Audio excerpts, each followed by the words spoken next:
नमस्कार दोस्तों। देश में सरकारी भर्तियों में घोटाले के मामले लगातार सामने आ रहे हैं। कहीं पेपर लीक हो रहा है, कहीं धांधली हो रही है। हाल ही में यूपीएससी में ट्रेनी आईएएस पूजा केडकर की धांधली सामने आने के बाद एक्शन हुआ। उनका जो उम्मीदवारी थी उसे रद्द कर दिया गया।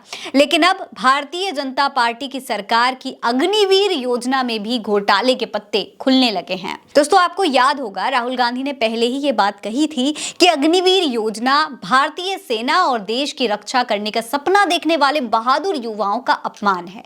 लेकिन यहां तो अग्निवीर में भी घोटाले सामने आने लगे हैं। भारतीय जनता पार्टी की सरकार मनमाने तरीके से अग्निवीर योजना को तो ले आई, लेकिन अब इसमें भी घोटालों को संभाल नहीं पा रही है। जी हां दोस्तों, अब सेना की अग्निवीर योजना को लेकर मध्य प्रदेश में एक नया हैरान करने वाला मामला सामने आ गया है। असल में दोस्तों, कुछ अभ्यर्थियों ने अग्निवीर की भर्ती परीक्षा में घोटाले का आरोप लगाते हुए कहा है कि सितंबर-नवंबर 2022 में जबलपुर में अग्निपथ की परीक्षा में उन्होंने चयनित अभ्यर्थियों की सूची में आने वाले एक अभ्यर्थी से कहीं ज्यादा मार्क्स हासिल किए, लेकिन इसके बावजूद उनका सिलेक्शन नहीं हुआ। जब इस मामले ने तूल पकड़ा तो सतना के रहने वाले अमन द्विवेदी के साथ उन अभ्यर्थियों ने प्रदेश हाईकोर्ट में दिसंबर 2022 में एक याचिका दायर की, जिनका इस भर्ती परीक्षा में सिलेक्शन नहीं हो पाया था। अब दोस्तों, द वायर की एक रिपोर्ट के मुताबिक हाल ही में 1 जुलाई को मध्य प्रदेश हाईकोर्ट ने सेना को निर्देश दिया कि वो जबलपुर में हुई अग्निवीर की भर्ती के दौरान जितने भी अभ्यर्थी सिलेक्ट किए गए हैं उन सभी के मार्क्स की जानकारी 15 दिन के अंदर याचिकाकर्ताओं को दे दे। हालांकि इससे पहले सेना ने इन अंकों को तीसरे पक्ष से जुड़ी और निजी जानकारी बताते हुए जवाब देने से साफ इनकार कर दिया था। दोस्तों, अब इस पूरे मामले पर द वायर की एक रिपोर्ट ने कई खुलासे किए हैं, जिसके बाद अग्निवीर में घोटाले के मामले सामने आना शुरू हो गए हैं। देखिए दोस्तों, द वायर की इस रिपोर्ट पर गौर करिए। ये रिपोर्ट कहती है कि सितंबर 2022 में अग्निपथ योजना के तहत सेना की जबलपुर भर्ती रैली का फिजिकल टेस्ट हुआ था और उसके बाद 13 नवंबर को लिखित परीक्षा भी हुई थी। इसका संयुक्त परिणाम 26 नवंबर को घोषित किया गया था।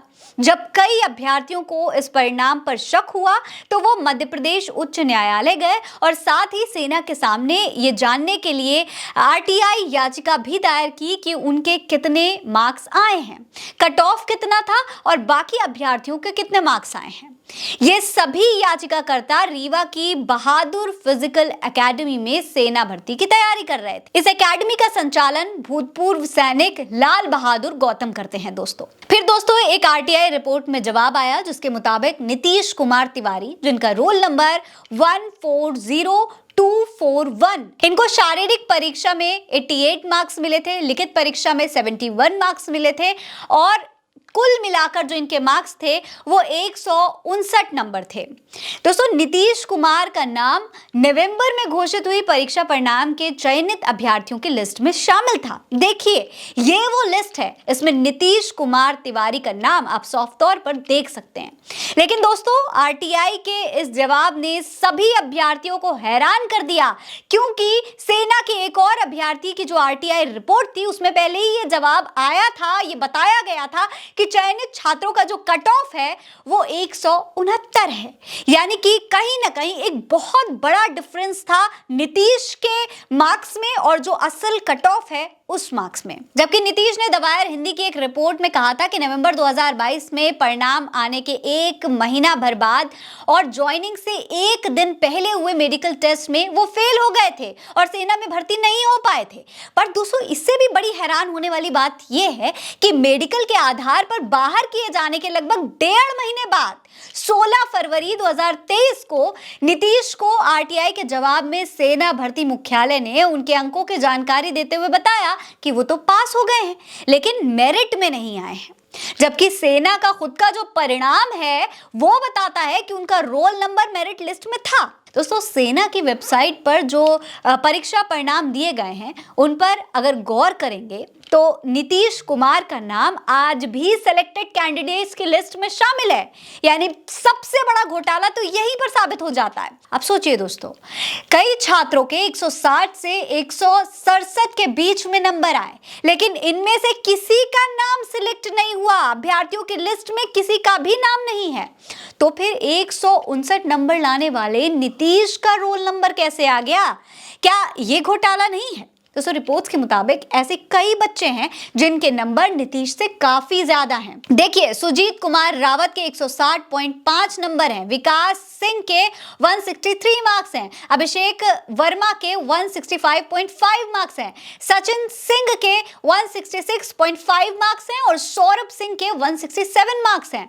जबकि इनमें से कोई भी सिलेक्ट नहीं हुआ है दोस्तों। जबकि जो गौतम हैं, जिनकी एकेडमी के ये सभी छात्र हैं, वो आरोप लगाते हैं कि नीतीश को चयन के बावजूद इसलिए अचानक बाहर किया गया क्योंकि नवंबर में रिजल्ट आते ही अभ्यर्थी दिसंबर के पहले हफ्ते में हाईकोर्ट चले गए थे। दोस्तों मध्य प्रदेश हाईकोर्ट में भारत सरकार के अधिवक्ता ने तर्क रखा था कि मामला न्यायालय के अधिकार क्षेत्र में नहीं आता है, इसीलिए इस पर केवल AFT ही सुनवाई कर सकता है। इसके बाद 13 दिसंबर 2022 को हाईकोर्ट ने उन्हें AFT जाने को कहा था, पर मामले को खत्म कर दिया गया था।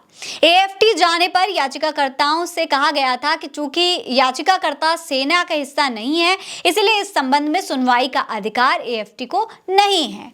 तब तक 169 कट ऑफ अंक की जानकारी दोस्तों मिल चुकी थी और उनका शक और गहरा हो गया था। इसीलिए उन्होंने RTI के जरिए सभी चयनित छात्रों के मार्क्स की जानकारी मांगी थी, लेकिन सेना के RTI अधिनियम की धारा 8(1)J का हवाला देते हुए इस जानकारी को तीसरे पक्ष से जुड़ी और निजी बताकर देने से इनकार कर दिया गया था। फिर यह मामला दोबारा मध्य प्रदेश हाईकोर्ट पहुंचा दोस्तों। भर्ती परीक्षा को चुनौती देते हुए इसे अपारदर्शी और मनमाना बताया गया। इस मामले पर 9 जनवरी 2023 से वापस सुनवाई शुरू हुई। जनहित याचिका में मांग की गई थी कि परीक्षा में उम्मीदवारों द्वारा जितने भी मार्क्स आए हैं और कट ऑफ के जो भी मार्क्स हैं उसका खुलासा किया जाए। अदालत ने भारत सरकार की तरफ से प्रस्तुत deputy solicitor general Pushpendra Yadav ने चयनित अभ्यर्थियों के अंक याचिकाकर्ताओं को न बताने के पीछे यह तर्क रखा कि मांग की गई है जानकारी तीसरे पक्ष की निजी जानकारी के क्षेत्र में आती है, जिसे प्रदान नहीं किया जा सकता, जिसे नहीं बताया जा सकता। वहीं जस्टिस विशाल ने इसे खारिज करते हुए यह कहा था कि जब किसी भी प्रतियोगी परीक्षा में जहां छात्र एक दूसरे से कॉम्पिटिट कर रहे हो, वहां पर उनके अंकों का खुलासा निजी जानकारी नहीं होती है। हालांकि फिर हाईकोर्ट ने यह आदेश दे दिया था कि सभी छात्रों के मार्क्स और कट ऑफ मार्क्स की जानकारी इन याचिकाकर्ताओं को दी जानी चाहिए। दोस्तों इस संबंध में जबलपुर भर्ती मुख्यालय की तरफ से अब तक दायर को कोई जवाब नहीं आया है, लेकिन कहीं ना कहीं अग्निवीर भर्ती में किस तरीके का खेल चल रहा है ये अब सामने आने लगा है। इसी वजह से आर्मी में जाकर देश की सेवा करने का सपना देखने वाले तमाम छात्रों का भविष्य अब दांव पर लगा हुआ है। इस पर आपकी क्या राय है, हमें कमेंट सेक्शन में लिखकर जरूर बताइएगा। ये खबर आप उल्टा चश्मा UC पर देख रहे हैं। नमस्कार।